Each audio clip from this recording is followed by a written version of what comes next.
Colombia ha sido un país que durante los últimos 10 años ha mantenido una economía estable y creciente, con porcentajes que han oscilado entre el 7 y el 3%, aunque ha sufrido varias crisis donde el Estado ha tenido que intervenir para equilibrar la economía. En este momento nuestro país está atravesando por una emergencia sanitaria debido a la llegada del virus COVID-19, por lo cual nuevamente el Estado ha tenido que intervenir con medidas que han generado una afectación directa a la economía y al fisco nacional, departamental y municipal. Esta medida que el presidente ha decretado ha sido el aislamiento, teniendo en cuenta que el Estado utiliza herramientas fiscales como el ingreso, que consiste en recaudar impuestos, y el gasto en la distribución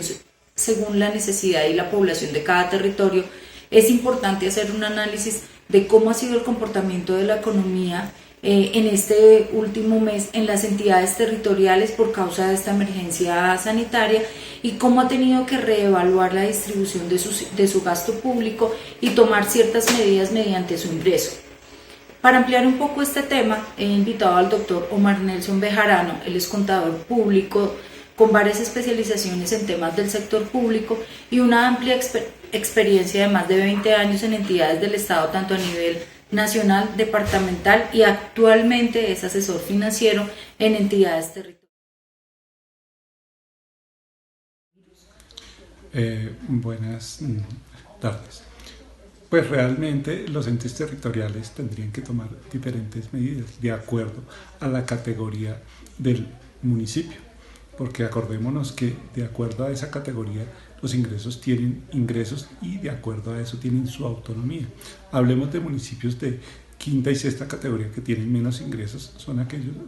municipios que van a tener mayores problemas porque sus ingresos son limitados y tendrán que acudir a la reglamentación nacional, donde podrán tomar de otros recursos de otras cajas y llevar sobre todo al tema de prevención y atención de emergencias para hacer temas de salubridad y temas de atención a la población vulnerable. Con aquellos municipios que son de cuarta y tercera categoría tienen mayor autonomía, son estos los que simplemente con sus recursos propios podrán manejar en la medida de que no sea tan fuerte la emergencia, y entonces sí podrán con sus recursos propios atenderla. Y miremos también lo que sucede con aquellos municipios que son de primera y segunda categoría, que esos municipios incluso son certificados en salud, y ellos sí tienen una gran obligación de direccionar dineros hacia el sector salud para poder atender de mejor manera la pandemia.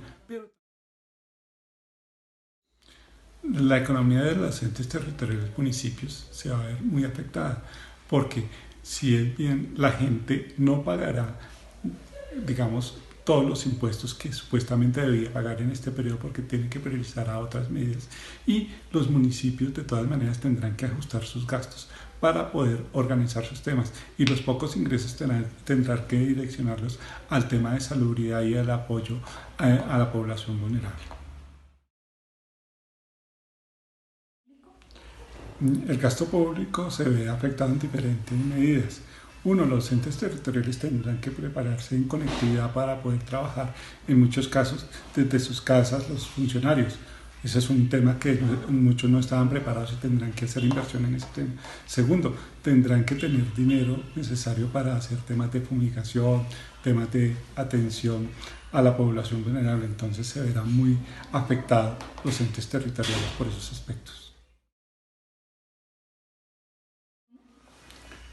Definitivamente, si este año va a ser complicado, mucho más va a ser para el año 2021. ¿Por qué? Porque en la medida de que este año haya recesión económica, se cierren algunas industrias, se ha tenido que tener cerrado mucho el comercio,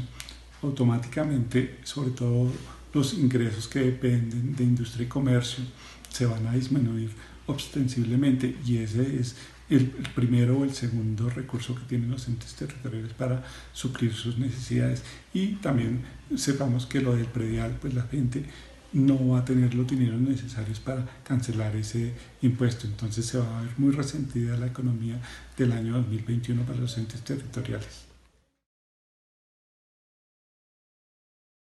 Podemos concluir que las entidades territoriales tendrán que direccionar sus gastos públicos para cubrir los sectores más necesitados como son salud, gestión del riesgo, seguridad y población vulnerable.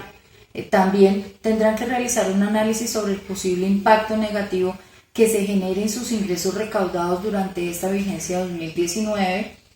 y los marcos fiscales presentados para los presupuestos de las vigencias 2021 y los próximos 10 años generarán un cambio sustancial en sus sectores que han sido más afectados por la emergencia sanitaria.